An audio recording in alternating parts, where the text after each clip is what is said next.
సింహద్వారం మిగిలిన గుమ్మాలు తూర్పు ఉత్తరంలోను కానీ ఈశాన్య దిశలో కానీ ఉండొచ్చు.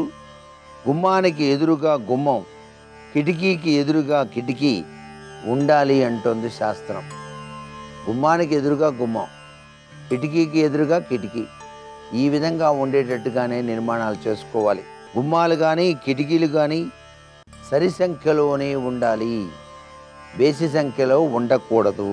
అంటే 2, 4, 6, 8, 12, 14, 16 ఈ విధంగా ఉండటం మంచిది. ఇలా ఉంటేనే మంచి జరుగుతుంది. ఒక ద్వారమే పెడతానండి నేనంటే మీ ఇష్టం, పెట్టుకోండి. శాంతి జీవితం ఒక ద్వారం ఉండొచ్చు. 2 ద్వారాలు ఉంటే జీవన వృద్ధి. అలాగే 3 ద్వారాలు ఉంటే శత్రుల వలన నిందలు.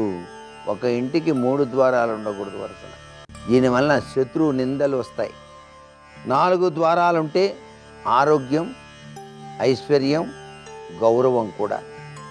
5 ద్వారాలుంటే అనారోగ్యాలు ఎక్కువ అవుతాయి. 6 ద్వారాలుంటే ఐశ్వర్యం, పుత్ర వృద్ధి కలిగి తీరుతుంది.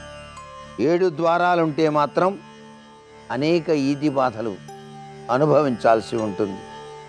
8 ద్వారాలుంటే భోగభాగ్యాలతో తొలతూగుతారు, ఐశ్వర్య ప్రాప్తి కలుగుతుంది.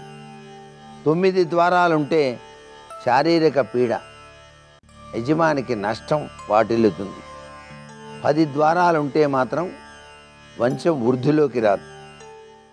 11 ద్వారాలుంటే కష్ట నష్టాలు, చిక్కులు కలుగుతాయి. 12 ద్వారాలుంటే ఉద్యోగ వృద్ధి, కీర్తి ప్రతిష్టలు కలుగుతాయి. 13 ద్వారాలుంటే చాలా అరిష్టం. 14 ద్వారాలుంటే సంపద, కుటుంబ వృద్ధి కలిగి తీరుతుంది. 15 ద్వారాలు గనక ఉంటే కష్ట నష్టాలు, అశాంతి కలుగుతాయి. 16 ద్వారాలుంటే జయం, లాభం, అధికారం. కిటికీలు కూడాను ఈ విధమైనటువంటి ఫలితాల్ని మనకు ప్రసాదిస్తాయి. ఇక్కడ మనం గ్రహించవలసింది సరి సంఖ్యలో ద్వారాలు ఉండాలి, బేసి సంఖ్యలో కిటికీలు ద్వారాలు ఉండకూడదు.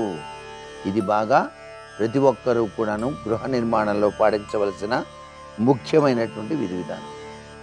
ఇంటి ద్వారము యొక్క తలుపులు కానీ కిటికీల యొక్క తలుపులు కానీ వాటి అంతటా అవే మూసుకొని పోకూడదు. వాడంతటా అవే తెరుచుకోవడం, మూసుకోవడం చేయకూడదు. యజమానికి, యజమానురాలికి కూడా నష్టం వాటిల్లుతుంది అలా గనక ఉంటే. అతి కష్టం మీద తలుపు గడియ వేస్తుంటే వ్యధ, బాధ, ఆందోళనలు కలుగుతాయి. గడియ కూడాను అతి కష్టం మీద వేయకూడదు. ఊరికే ఇట్లా అంటే గడియ పడిపోవాలి.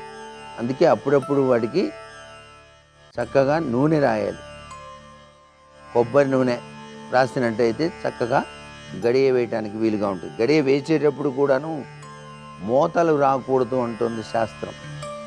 అలాగే ఇంటికి సింహద్వారం పెట్టేటప్పుడు గోడ మందం, లోపలి వైపు ఎక్కువగా, వెలుపలి వైపు తక్కువగా ఉండేటట్టుగా గోడలు, కిటికీలు పెట్టాల్సి ఉంటుంది.